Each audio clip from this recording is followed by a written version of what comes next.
In this video, I'm working on my John Deere 3046R with a skid steer quick attach loader, and we're installing a third function hydraulic kit so I can run a grapple. I've already gone ahead and laid out the hoses here. The larger, longer hose will connect at the rear of the tractor, and the shorter hose will run down the loader arms to the quick attach up front. Before we can route any of these lines, we'll need to unhook the loader, so I'll show the process as part of this video. Once the loader is off, we can run those hoses cleanly underneath the tractor and up the loader frame. The kit I'm installing here is a John Deere's factory third function kit. Its part number is BW16138. It routes hydraulic flow from the rear SEV underneath the tractor and out to the front so you can power attachments like a grapple. And that's why I'm doing this. I run a small tree removal business, and a lot of times we're pushing brush, moving logs, and fighting big piles by hand. A grapple should make cleanup faster and a little bit more efficient. When you add a third function to a loader, there's basically two ways to do it. One option is a diverter valve, where you press a button to divert flow from the bucket curl circuit and then use the joystick to control that attachment. The other option, and what this kit uses, is a true third function circuit where separate hydraulic lines run from the rear of the tractor up to the loader. For me, the difference really comes down to how the controls feel during actual work. On a compact tractor like this, you're not truly running everything at the same time either way, but with this setup, I don't have to stop and think about switching modes or diverting flow. I can keep using the loader normally and just use the thumb button to open close the grapple. It also feels a little bit cleaner of a solution since it's already integrated into the loader handle. A diverter setup would work fine, and a lot of people like it. I just think I prefer this solution. So there's some instructions here. So the first piece is this black piece that goes on the loader with the lines.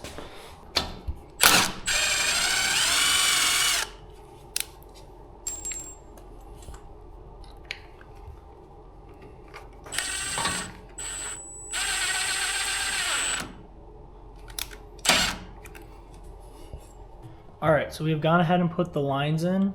The longer one we have on the bottom, and the smaller one we have on the top here. So this piece is shorter, and this is longer. And we have it on the bottom one, and then this middle one here. So 1, 2, and 4. And then you got to push it through here, and these in between here. And then it goes up here, and then we'll be connecting the other piece.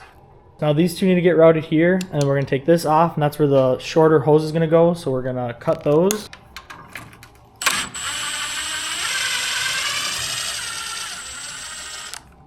Those look like they're the same size, don't they? Or are they slightly longer?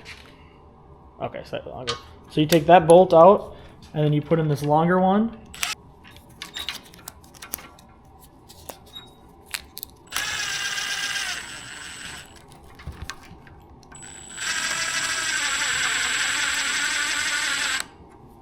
All right.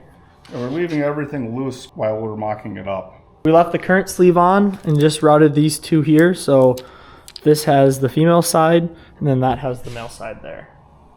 So there's these two green plastic pieces. We added those here to tighten the line. So one's on the new line we added, and one's on the old line for both sides. Like I said earlier, on our tractor, we're running a skid steer quick attach loader, so any hydraulic attachments up front use the skid steer couplers, and we didn't want to change the fittings on the actual attachments. So originally I had bought a Summit hydraulic quick coupler off Amazon, and I'll put a link to that in the description. It's a little bit cheaper than from the dealership, but I didn't have the right fittings to adapt it to the John Deere kit, so we ended up making a quick run back to the dealership to pick up a couple fittings. They were only a few bucks, and once they were swapped in, everything fit and worked as expected. Overall, it still ended up being cheaper going this route. Just know that there may be a little bit of trial and error depending on the fittings you need. I've gone ahead and screwed on this fitting here onto the hose. And this will be the piece that will go into the tractor, so we're working on that piece right now. In order to mount the bracket for the new quick couplers for the third function, we had to take off the loader mounting point on the right side of the tractor.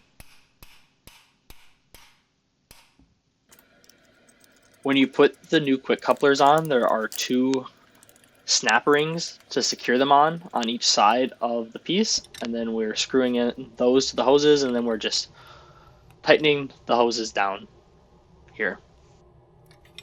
This past summer on a job site, we had to run and get some more tools so we could tighten a fitting, and in this case we had bought that tool you're seeing on the right side, which is a hex channel lock. They have an extra hex cut into them as opposed to a normal channel lock, and so they make it a little bit easier to get on fittings that you really should have a wrench on.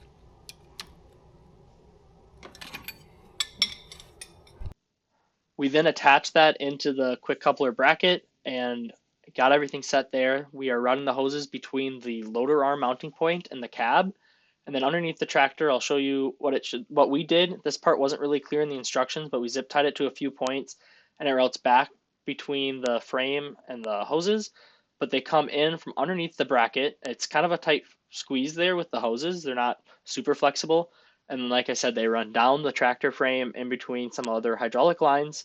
And then on the back side of the tractor, they come up and then we run them behind the rear hitch because there's extra hoses. So on other tractors, there's some SUVs that might be towards the left fender, where on ours, they're in the middle of the tractor. And so there's extra hose on our kit, and we run them behind the hitch to make up for that. They come through the back on the left side. We route them up on that rollover protection bar. We're going to zip tie them there, and then they just plug into the back of the rear SUVs. And when we're using the front hydraulics, we really have no reason to have anything hooked up on the back, and so we're limited. We only have one set of SUVs, but it will work out just fine. Here's exactly why we invested in a grapple bucket and adding all this hydraulic lines, is we always have logs to move, we have logs to grab, and so normally we would have to have one person push them in, the other person would be running the tractor. We're here, we can easily come in, scoop a bunch of wood, and we can move it. In this case, we're just testing it out, so we're just moving around in the yard for no reason. Or here's a bigger log. It's a nasty log. It would have been heavy. It's awkward, and we can just keep driving into it, close the grapples, and pick it up. I hope you enjoyed the video. If you have any questions, feel free to ask them in the comments, and I'll try to respond to them. But when we had put this kit on, there wasn't that good of instructions, and there was no videos on YouTube, so hopefully this was at least a little bit helpful, or helps you decide the route you want to go with, if you want to go the diverter route or if you want to buy this kit from John Deere.